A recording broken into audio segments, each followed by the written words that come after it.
venir aquí, por ver esta presentación. Durante los minutos que estamos juntos me gustaría mucho poder trasladaros cuál es el impacto que estamos viviendo como anunciantes y como agencias producto de la evolución del último algoritmo de Google, y como producto de esta actualización del algoritmo de Google estamos viendo que determinadas estrategias de contenido que desarrollan las marcas tienen determinado impacto dentro de los resultados de una búsqueda. ¿De acuerdo? Entonces, mirad, este es en el punto en el que nos encontramos actualmente. El concepto de creación del buscador como tal, en palabras de uno de sus propios fundadores, la creación del buscador no solamente se centraba o no tenía el objetivo exclusivamente de presentar resultados, sino de presentar información en función de las necesidades de los usuarios. ¿De acuerdo? Entonces, este punto en el que uno de los fundadores de Google nos transmite desde hace ya tiempo es en el punto en el que nos encontramos actualmente. En agosto del 2013, Google realiza una actualización de su algoritmo. Esta actualización del algoritmo es donde estamos viendo un fuerte impacto dentro de los resultados de la búsqueda. ¿En qué se ha centrado principalmente esta actualización del algoritmo? Pues se ha centrado principalmente en la comprensión de la intención de búsqueda que tenemos los usuarios cuando realizamos una búsqueda, y sobre todo en el contexto en que se realice la búsqueda. En esto es principalmente lo que se está centrando el algoritmo del buscador de Google. ¿De acuerdo? Todos los buscadores tienen sus propios algoritmos, y los algoritmos poco a poco van actualizándose con un objetivo muy claro: presentar información relevante a los usuarios. Y producto de esta actualización estamos viendo una serie de cambios dentro de los resultados de búsqueda muy importantes que como marcas deberíamos de tener muy presente a la hora de definir nuestras estrategias de contenido. ¿Por qué? Porque esta evolución del buscador está muy orientada a la comprensión del lenguaje natural y a la búsqueda semántica. Una de las cosas que tenemos que tener en cuenta, y que poco a poco la estamos viendo, aunque muchas veces no somos conscientes de ello, es que esta actualización del algoritmo ha venido muy de la mano de la presencia y el desarrollo de lo que se conoce como el Knowledge Graph, el gráfico de conocimiento. Este gráfico de conocimiento fue desarrollado por Google ya aproximadamente en el 2011 en Estados Unidos, y poco a poco ha ido agregándose a lo largo del tiempo en cada uno de los países. ¿Cómo vemos esta representación del gráfico de conocimiento? Pues mirad, cuando realizamos una búsqueda, automáticamente el buscador no solamente nos presenta los resultados correspondientes que tendríamos, sino que nos presenta una serie de datos con fuentes agregadas que lo que hace es dar una descripción específica de la búsqueda, una serie de datos que antes no teníamos expresamente. Esto es un claro ejemplo de cómo actualmente el buscador presenta la información a través de lo que se conoce como el gráfico de conocimiento. ¿Qué es lo que ha ocurrido? Que el desarrollo de esta parte del gráfico de conocimiento ha venido muy de la mano para presentar información específica o una información muy clara sobre temas de eventos. Por ejemplo, si realizamos una búsqueda por cuándo es el concierto de este grupo, no solamente estamos viendo que el buscador nos responde con los resultados de una búsqueda normal y corriente, sino que nos agrega un valor específico representado en lo que se conoce como gráfico de conocimiento. Este gráfico de conocimiento es una agregación de información procedente de diferentes fuentes, no solamente de la información que Google tiene almacenada dentro de sus bases de datos, sino de información procedente de otro tipo de bases de datos que vamos a tener muy en cuenta, que deberíamos de tener muy en cuenta como marcas a la hora de desarrollar nuestras estrategias de contenido.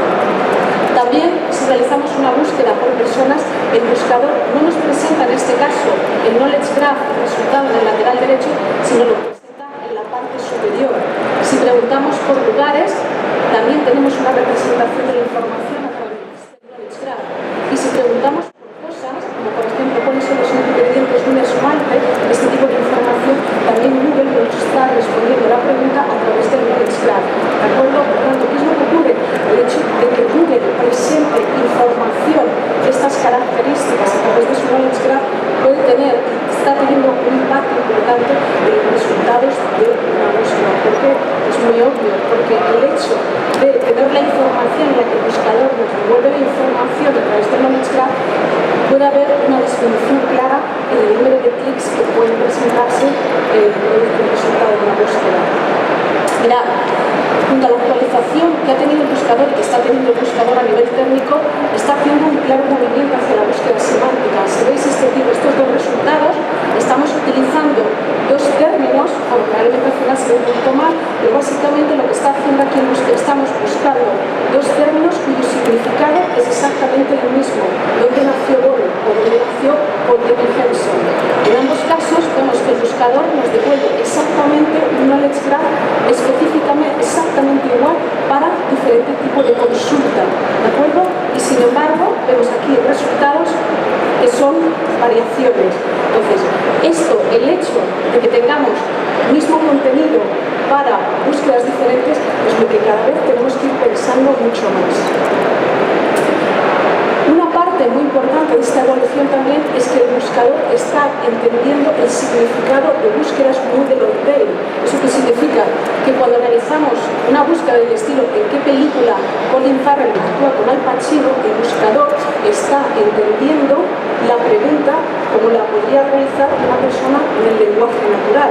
Nos está presentando resultados que están respondiendo a una pregunta, es decir, se está entendiendo o el buscador está evolucionando para entender el significado de la pregunta. Luego, mirad, cosas que tenemos que tener muy en cuenta si somos negocios con contenido puramente informacional, que lo vamos a ver más adelante. El buscador es bastante fuerte, producto de la actualización de Colibri, que es su traducción en inglés. Estamos viendo que las búsquedas contextuales e informacionales, el buscador tiene mucha fuerza o bastante capacidad de reconocimiento de este tipo de información para presentar un resultado a través de su knowledge graph. Ejemplo, que es el IBAN. Automáticamente el buscador tiene capacidad para presentar una respuesta a esta pregunta sin necesidad de que un usuario pueda luego tener que realizar un clic dentro de estos resultados de búsqueda. ¿Qué es lo que ocurre? Que el hecho de que preguntas del estilo de actores de la película de Drive tengan capacidad de tener presencia dentro del knowledge graph o a través del carrusel, vuelve a tener un impacto sobre el potencial clic que los usuarios podríamos hacer dentro de los resultados de esta búsqueda. Lo que hay que entender es que si bien el buscador está teniendo bastante capacidad de reconocimiento de la información y está teniendo bastante capacidad de responder a preguntas a través de su knowledge graph, todavía no todas las categorías de consultas tienen capacidad de representar la información a través del knowledge graph, pero lógicamente es parte de la evolución natural que va a tener este buscador. Ejemplo, composición de las aspirinas. Esto es un tipo de consulta puramente informacional que respondería a muchos modelos de negocio de diferentes tipologías de diferentes sectores, pero a día de hoy todavía el buscador no tiene capacidad de presentar este tipo de información. Una cosa que tenemos que tener en cuenta es que hay tipologías de contenidos, como son los vídeos, que a día de hoy no tienen capacidad de tener presencia dentro del knowledge graph, y esto lo deberíamos de tener muy en cuenta en el desarrollo de nuestras estrategias de contenido. ¿Por qué? Porque el vídeo como tal tiene capacidad de captura dentro de los resultados de una búsqueda bastante elevados, hasta un 40%, 41%. Esta es una búsqueda informacional tanto para el mercado norteamericano como para el mercado español, en el que vemos que dentro de los resultados no tiene un buscador a día de hoy capacidad de presentar la información a través del knowledge graph, y aquí, a través de estos dos tipos de contenidos, como son el vídeo, tiene bastante capacidad de atraer el clic. Esto es un ejemplo, un claro ejemplo de cómo las búsquedas más afectadas a futuro pueden tener un impacto sobre determinados modelos de negocio muy call to action. Ejemplo, si un usuario está buscando información sobre una empresa, en este caso esta ONG, simplemente para saber de qué trata o a qué se dedica, estamos viendo que el buscador a través del knowledge graph, ¿de acuerdo?, está respondiendo a la pregunta y está informando de qué trata esa marca y está dando un valor agregado. La posibilidad de hacer clic aquí puede verse claramente reducida, con lo cual el impacto a nivel de negocio dentro de esta empresa queda bastante palpable, bastante obvio. Hay 3 llamadas a la acción dentro de la estructura de la página de inicio de este sitio. Y lo mismo lo vemos para sitios puramente que ofrecen información a nivel de datos. Lo estamos viendo. Si realizamos una búsqueda que ponga Producto Interior Bruto España, el buscador tiene capacidad de presencia con un doble knowledge graph, ¿de acuerdo? Por lo cual la posibilidad de hacer clic dentro de este sitio que tiene publicidad específica puede lógicamente verse impactada y reducida. Y exactamente otro ejemplo, calorías del arroz integral. El buscador presenta un doble knowledge graph para responder a esta pregunta. Por lo tanto, las posibilidades o el impacto a nivel de modelo de negocio que puedan tener estos sitios por volumen de tráfico, publicidad contextual y demás, lógicamente se puede ver afectado. Esto es un análisis que realizó Searchmetrics hace poquito tiempo, hace unas semanas, y básicamente lo que veis aquí en rojo, para las personas que estéis más atrás, lo que hacía aquí Searchmetrics es, antes de la actualización del algoritmo Colibri, qué tipos de resultados presentaba el buscador para búsquedas semánticas similares. Y veíamos que 4 resultados eran similares en ese proceso de búsqueda, ¿de acuerdo? El resto de resultados eran totalmente distintos, por lo cual las posibilidades de tener presencia una marca en una búsqueda o en otra cuyo valor semántico es muy similar, bueno, pues tenías posibilidades. ¿Qué es lo que ha ocurrido? La actualización posterior a la actualización de Colibri, pues que vemos que para búsquedas semánticamente muy similares los resultados son prácticamente iguales. Hay una variación exclusivamente de un único resultado. ¿De acuerdo? Esto, como marcas que desarrollamos contenido, las marcas que tienen que definir su estrategia de contenido, tiene un alto impacto, porque las posibilidades de capacidad de tener presencia de forma recurrente o de forma variada en función de los términos de búsqueda muy similares a nivel semántico, hay que pensarlo. Por tanto, los resultados, el resultado que tenía este informe de Searchmetrics nos decía que los resultados de una búsqueda en términos semánticos son similares, se han incrementado en un 20% desde octubre de 2013. Es decir, hay menos capacidad de visibilidad de determinados resultados de una marca, puesto que a nivel semántico, si el buscador identifica mucha similitud, presenta los mismos resultados. Por tanto, ¿qué es lo que nos está obligando? ¿Qué es lo que nos está obligando como marcas a entender? Deberíamos de ser muy conscientes de entender cómo funciona el buscador, cómo está evolucionando y sobre todo qué está presentando el buscador a la hora, posteriormente, nosotros de definir nuestras estrategias de contenido. El objetivo de una estrategia de contenido, vamos a ver 3 objetivos que debemos de tener muy en cuenta, pero debemos de entender muy bien qué es lo que están presentando los buscadores, porque eso va a impactar bastante en el desarrollo de nuestros contenidos. Primero, deberíamos definir unas estrategias de contenidos que apoyen procesos de conversión, ¿de acuerdo? ¿Qué es lo que ocurre? Que en el proceso de compra que tenemos todos los usuarios en un proceso de toma de decisión de compra consumimos diferente tipología de contenidos, no consumimos siempre el mismo contenido. La toma de decisión en una fase de awareness con una marca va a ser totalmente distinto que el contenido que consumiríamos en un proceso de consideración o puramente de conversión. Y esto hay que pensarlo porque deberíamos, esta gráfica de la parte de la de atrás no lo va a ver muy bien, pero que lo vais a poder ver en el slide de todo su media después de la conferencia, con esta gráfica de matriz de contenidos, ¿de acuerdo? Nos debería ayudar a pensar y anticiparnos qué tipo de contenidos buscan los usuarios en función de la fase en la que se encuentren para consumir una marca, ¿de acuerdo? Y una vez que tengamos claro ese aspecto, deberíamos de empezar a atribuir valores económicos a esa información, es decir, necesitamos analizar no solamente el desarrollo de nuestra estrategia de contenido, sino el valor económico que tiene ese contenido de cara a mi negocio. A través de la herramienta Google Analytics podemos definirlo a través de nuestros objetivos o a través del Tag Manager, la configuración de objetivos a través de Google Analytics, sabéis que son 4, y podemos atribuirles valor económico a estos objetivos o a través del propio tag e-commerce que tiene Google Analytics. ¿Por qué? Porque nos va a interesar muchísimo que estas páginas que se encuentran aquí, necesitamos saber cuál es el valor de esa página, cómo esa página, ese desarrollo de contenidos, estrategia de contenido que he desarrollado, qué capacidad de tráfico me puede aportar a mi sitio y cuál es el valor dentro de la estructura de mi sitio. Por tanto, páginas con un alto valor de página, lógicamente tienen un mayor nivel de influencia e impacto dentro de nuestras estrategias de conversión. Tenemos que ser conscientes que no solamente debemos desarrollar una estrategia de contenido, tenemos que entender cómo los buscadores van a entender ese contenido, tenemos que aplicar esa parte de valor económico al contenido, porque crear contenido está muy bien, pero hay que ver cómo ese contenido me aporta un rendimiento a los procesos de conversión de mi sitio, y a continuación tenemos que aportar el valor obvio y necesario para que ese contenido sea correctamente reconocido por los buscadores.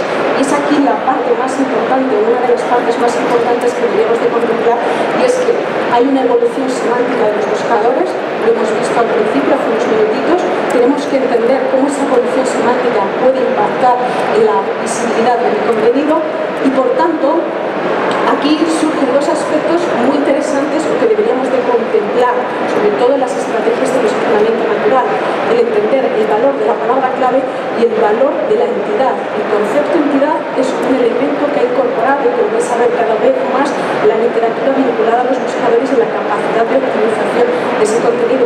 Y es que debemos de pensar más en entidades y menos en palabras claves. Un ejemplo muy sencillo: las palabras claves como si pueden llegar a ser imprecisas en el proceso de generación y optimización de contenido. Lo que necesitamos es, en este caso, atribuir, por ejemplo, Brad Pitt puede ser una entidad, y las palabras claves asociadas a esa entidad pueden ser que es marido de Angelina Jolie, que tiene 5 hijos, que es actor, etc. Es decir, una serie de atributos a esa entidad. ¿Cómo lo están reflejando los buscadores? ¿Cómo están reflejando esa diferenciación de las entidades, lo que ellos definen como entidades? Pues mirad, cuando realizamos una búsqueda por un concepto como Job Hawkins, el buscador a día de hoy ya empieza a identificar si Job Hawkins es una universidad, es un empresario o es un hospital. Si se realiza una búsqueda por Río, si Río es una película, es un hotel o es una ubicación geográfica. ¿De acuerdo?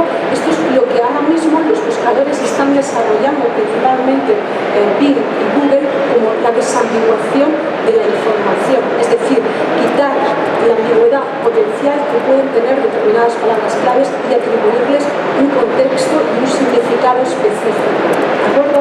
Entonces, ¿cómo podemos ayudar al buscador a que cuando nosotros generamos contenido y optimizamos nuestro contenido orientado a ese posicionamiento natural, cómo podemos ayudar al buscador a quitar la potencial ambigüedad que puede tener la información?